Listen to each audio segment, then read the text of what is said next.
અને જમના ડોશીને ભગવાનના નામ હારે કોઈ લેવા દેવા નહીં. એને તો એના ઘરનું કામ ભલું, 3 ટાઈમ જમવાનું ભલું, અને સૌથી વધારે જો કોઈ એનો જીવ હોય તો એક નાની ત્રાંબાની આવડી કમથી લોટી હતી ને, એ લોટીમાં એનો જીવ. હવે લોટીમાં કોને ખબર કે એના હીરા મોટી તાંકા હોય. એટલે એ ડોશીમાં જ્યારે પણ કંઈ કામ કરે ને તો આખો દિવસ એ લોટીને જાણે ઓલી નાના બાળકની માં કેમ કામ કરતા કરતા બાળકનું મોઢું વારંવાર જોવા જાય, એમ ડોશીમાં આમ ઘરમાંથી કચરો કાઢે ને તો અડધા ઘરમાંથી કચરો કાઢીને પાછા જોઈ આવે, લોટી કોક લઈ નથી ગયું ને. એનો જીવ લોટીમાં.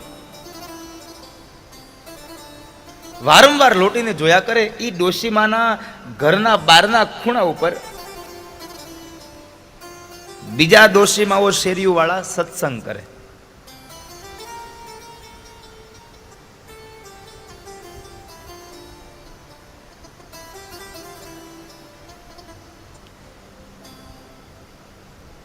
જમના ડોશીને બોલાવે, જમના ડોશી હાલો ને સત્સંગમાં.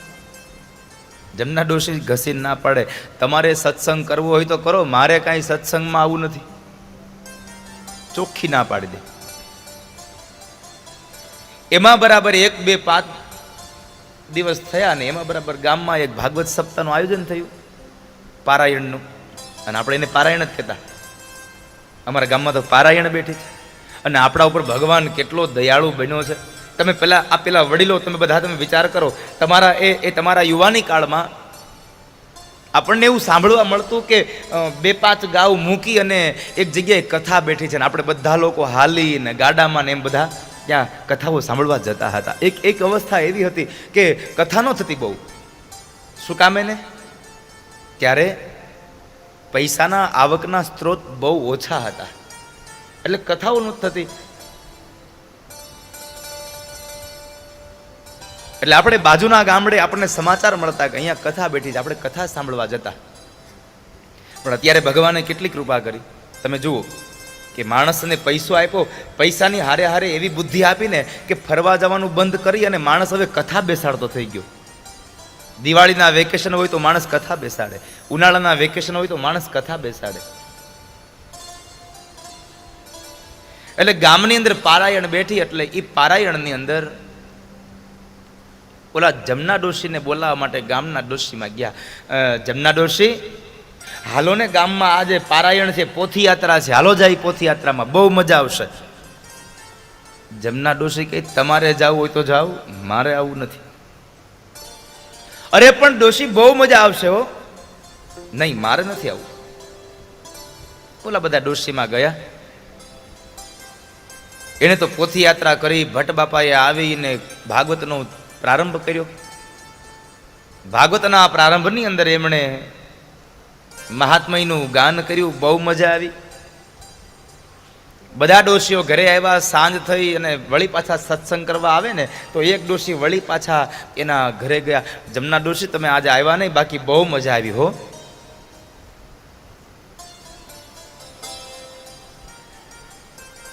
થોડીક વાત કરીને વયા ગયા. બીજા દિવસનો સવારનો સમય થયો એટલે વળી પાછા બધા ડોશી ભેગા થઈને કથામાં જતા હતા ને તો 2 ડોશી વળી પાછા જમનામાને બોલાવા ગયા કે નહીં ને આવડી આ કદાચ આપણી વાત માને ને આવે તો 2 નામ ભગવાનના લે તો સુધરી જાય એનો ભાવ. એટલે વળી પાછા બોલાવા ગયા, પણ જમના ડોશી ના પાડી. 1 દિવસ, 2 દિવસ, 3 દિવસ ગયા અને ચોથા દિવસનો સવારનો સમય આવ્યો એટલે વળી પાછા પેલા ડોશીમાં ગયા અને કહે છે, જમના ડોશી આજ તો હાલો ને હાલો, આજ તો ત્યાં નંદ ઉત્સવ છે, હાલો ની બહુ મજા આવશે. જમના માને એમ થયું, લાવીને આ બધું વાહે પડી ગયું છે ને, એક દી જઈ આવું ને એટલે આવડ્યું આ મારું લોહી પીત્યું બંધ થાય. એટલે એને ભગવાનની કથામાં જવાનું નહીં, આવડ્યું આ લોહી નો પીવે એટલે જવું છે કે એને કથાને કાંઈ લાગે વળગે નહીં.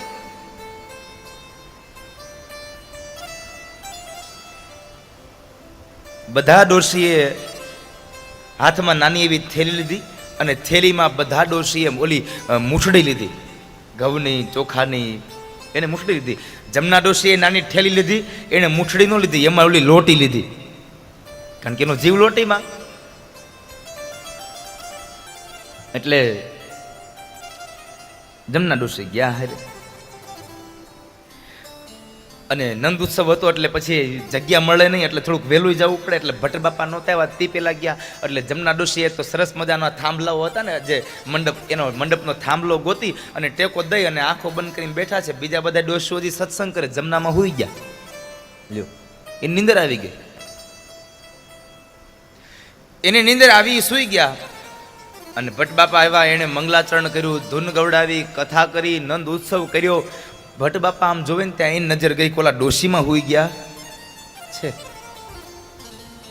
કથા પૂરી થઈ ગઈ. પ્રસાદ મેંડો વેચાવા પંજરીનો. ગયા બધા. ભટ્ટ બાપા ઉતારે ગયા. ઓલા બધા ડોશી ઊભા થયા તો જમનામાં ઊભા ન થયા. ડોશીને થાળ પડી, આ જમનામાં ગઈ કે હું? એક ડોશીએ કીધું, એ જમનામાં, તોય ન જાય. બીજા ડોશીએ હાથ બાવડું પકડ્યું, જમનામાં ઉઠાડ્યા. હા, અરે ઊભા થાવ, હલો કથા પૂરી થઈ. હે, કથા પૂરી થઈ? કથા પૂરી થઈ કીધું, ઊભા થયા. ઓલી થેલી લીધી ને, થેલી થોડીક હળવી થઈ ગઈ, થેલીમાં વજન ઘટી ગયો. એટલે આમ જમનામાં આશ્ચર્ય સાથે આમ ખોલીને જોયું, અને લોટી કોક ચોરી ગયું. એની લોટી કોક લઈ ગયું. એ લોટી લઈ ગયું પછી તો જમનામાં જે ઉપાડો લીધો છે લોટી હાટું, બધી ડોશીઓને કીધું, હું તમને ના પાડતી હતી, મારે નથી આવવું, મારે નથી આવવું. આ હું અહીં આવી, હું ફાયદો થયો? આ મારી લોટી કોક લઈ ગયું, મારી લોટી વગર તો મારો જીવ મૂંઝાય. હવે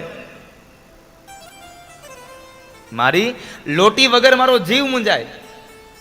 મને મારી લોટી લઈ આવી દો, મને મારી લોટી લઈ આવી દો. એક ડોશીમાં કે આને ન લાવ્યા હોત તો સારું હતું, આની લોટી હતો આપણું લોહી પીતું. હવે કરવું હું? ઘણા લોકોને પૂછ્યું, હે ભાઈ તમે હે બેન લોટી ભાળી, લોટી ભાળી, પણ કોઈ હા ન પાડે. એટલે એક ડોશીમાં જરાક થોડાક બુદ્ધિવાળા હતા. એક કામ કરીએ, ઓલા ભટ્ટ બાપા ઉપર બેઠા હતા ને, તો કદાચ એને ખબર હોય, એને પૂછી આવી. હાલો, તે જમનામાં લઈને આવ્યા. તો ઉતારે, ભટ્ટ બાપા, હા ડોશીમાં બોલો. એ અમારે આ જમનામાં આજ પહેલી વાર કથામાં આવ્યા, અને એને અંતરમાં વાલી એક લોટી હતી ને, એનો જીવ લોટીમાં રહે છે. અને કથામાં આવ્યા ને તો એની લોટી કોક લઈ ગયું છે. તમને ખબર છે કોણ લઈ ગયું? ભટ્ટ બાપાએ પૂછ્યું, ક્યાં છે જમનામાં? આ રહ્યા.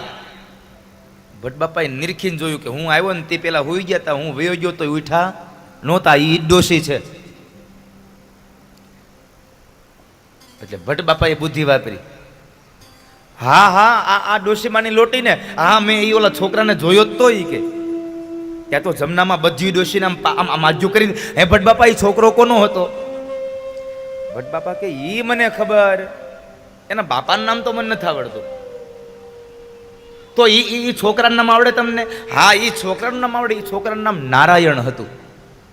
છોકરાનું નામ નારાયણ. એમ જમનામાં બધી ડોશીને હારે લઈને નીકળ્યા.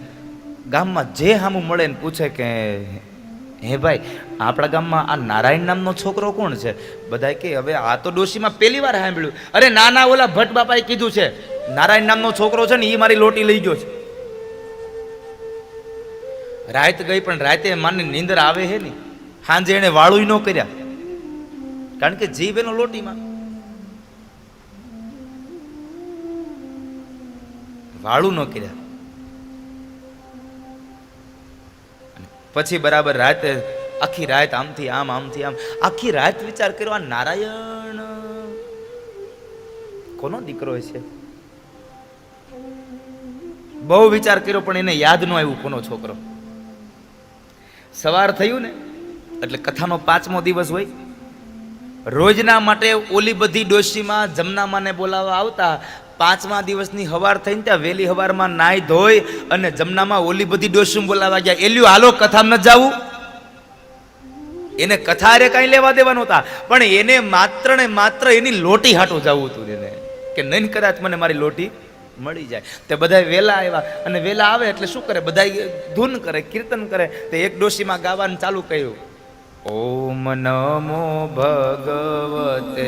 આટલું બોલ્યા ને ત્યાં જમનામાં કીધું, એ તાર નથી ગાવાનું, આજ હું ગાય. ઓલી બધી ડોશી વિચાર પડી ગયા કે આ કોઈ દી સત્સંગમાં આવી નથી, આ કોઈ દી ક્યાંય ભગવાનના મંદિરે આવી નથી કોઈ દી કથામાં આવી, અને આજ આવડી આ ગાહે હું ગાહે. અને એ વાતે સાચી છે. કોઈ દી હીરા ઘેહા ન હોય અને એને હીરો હાથમાં આપોથી જોવે કેમ? આ બહુ અદ્ભુત રચના છે. તો જમનામાને કીધું, જમનામાં તમે ગવડાવશો? અરે હા હા, હું ગવડાવે આજ તો. અને જમનામાં એક લીટીની ધૂન બનાવી હો. કેટલી? એક જ લીટીની ધૂન હતી એની. હું તો ગઈ તી સાંભળવા પારાયણ, મારી લોટી લઈ ગયો નારાયણ. હું તો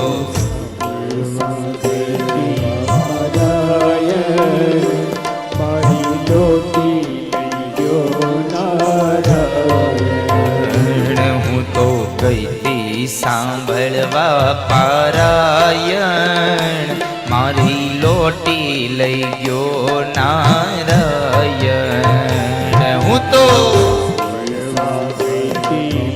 નારાયણ, મારી લોટી લઈ ગયો નારાયણ.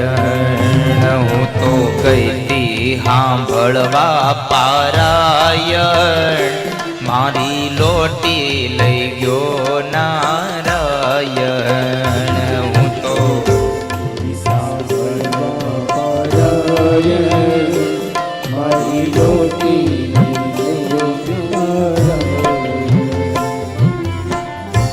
હું તો ગઈ તી સાંભળવા પારાયણ, મારી લોટી લઈ ગયો નારાયણ. એક જ લીટીની આ ધૂન. બીજી ડોસ્યું કે આ બીજી લીટી આવે તો સારું, પણ આને તો કઈ એને કઈ ભગવાન ભજવાની થોડી વાત હતી. આ તો ઓલી લોટી મેળવવાની વાત હતી. કથા પૂરી થઈ, હાંજે વિયાજા ઘેરે. હાંજે સત્સંગમાં એક માળીએ આવીને ઓલો તરફાળ પાથરો ને, હજી ઈ બેહે નો બેહે ત્યાં તો જમનામાં ધોડીને આવીને બેહી જાય. એને ન્યાય ડોસ્યુને ગીત નો ગાવા દીધું, ન્યાય ચાલુ કર્યું. હું તો ગઈ તી સાંભળવા પારાયણ, મારી લોટી લઈ ગયો નારાયણ. ઓલી હંજવારી કાઢતા હોય તો આખો દી લોટી લઈ ગયો નારાયણ, લોટી લઈ ગયો નારાયણ. એક દી બેજી થયા ને, જમનામાં ડોશીમાં આમ ડેલીની બહાર નીકળે અને શેરીમાં છોકરા રમતા હોય ને, તો એ જમનામાને જોઈને છોકરાઓ ગાય, હું તો ગઈ તી સાંભળવા પારાયણ, મારી લોટી લઈ ગયો નારાયણ. ઈ છોકરાઓ મીંડા ગાવા. માંડ ડોશીમાં ભૂલ્યા હોય હજી લોટીને, ત્યાં છોકરા યાદ કરાવે, એ જમનામાં લોટી મળી કે નહીં? જમનામાં કે ના રે ના, પણ તમને નથી ખબર આ કોનો ગગો છે નારાયણ? છોકરાઓ કે અમે અમારે હારે કોઈ દી કોઈ રમવા નથી આવ્યો નારાયણ. આમ કરતા કરતા કથાનો 7મો દિવસ આવ્યો ને, કે 3 દીમાં આખા ગામમાં લોટી અને નારાયણને બેયને ચક્રાવે ચડાવ્યા હો ડોશીમાં. આમ જ્યાં જોવો ત્યાં લોટી નારાયણ, લોટી નારાયણ, લોટી નારાયણ. આખા ગામમાં ગમે એના મોઢે વાત સાંભળો. પાનના ગલ્લે પણ ઓલા જુવાનડા ઉભા ભાઈ કહેતા ઓલા જમનામાંની ડોશીમાંની લોટી મળી કે નહીં?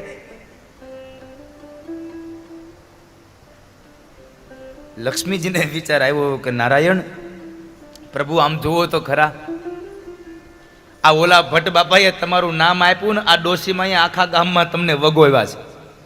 એક કામ કરો ને, એક લોટી દઈ આવો ને, એટલે તમારું નામ લેતા બંધ થાય. અને એ સમયે વૈકુંઠમાંથી ભગવાન નાના બાળકનું રૂપ લઈ નારાયણ નામનો છોકરો બની અને ભગવાન નાની એવી લોટી લઈ અને જમનામાને દેવા આવ્યા હતા. જમનામાં કથામાં આવીને બેસી ગયા હતા, એને દેવા આવ્યા હતા. એ જમનામાં, હા છોકરા, તમને લોટી મળી કે નહીં? ના રે ના, લોટી વગર તો ખાવાનું નથી ભાવતું, લોટી વગર તો ઊંઘે નથી આવતી. અને તઈ ભગવાને કીધું, લ્યો આ તમારી લોટી, હું તમને લોટી દેવા જ આવ્યો છું. લોટી દેવા આવ્યો છું. ડોશીમાં હાથમાંથી લોટી લઈ લીધી અને લોટીને જોઈને, હા આ જ મારી લોટી છે, મારી લોટી આ જ છે. ભગવાન થોડાક 2 ડગલા પાછા હટી ગયા. ડોશીમાએ પૂછ્યું કે તારું નામ કે આ લોટી તને ક્યાંથી મળી? નામ શું છે? મારું નામ નારાયણ. નારાયણ કીધું અને એ સમયે ડોશીમાં નારાયણનો આમ હાથ પકડવા ગયા ને તે ભગવાન દોડીને વયા ગયા. ભગવાન દોડીને વયા ગયા. અને પછી સાંજે કથા પૂરી થઈ એટલે છેલ્લો દિવસ હોય એટલે વળી પાછી પોથયાત્રા નીકળે. અને પોથયાત્રા નીકળી અને એક બેને તો ગીત ગાતા હતા, રસિયો રૂપાળો રંગ રેલિયો ઘેર જાવું ગમતું નથી. આટલું ગાયું તે ડોશીમાં એને બંધ કરાવી દીધું, તું ગામાં હું ગાઉં. હવે આને કોઈ દી ગાયું નહીં, આની પાસે પાછું ઓલા ડોશીમાં વિચાર કરે આ ઈનું ઈ નો ગાય તો સારું. એક ડોશીએ પૂછ્યું કે જમનામાં લોટી મળી ગઈ? એ કે હા હા કઈક બીજું તો ગાહે. તોય ડોશીમાં ચાલુ કર્યું, હું તો ગઈ તી સાંભળવા પારાયણ, મારી લોટી દઈ ગયો નારાયણ. હું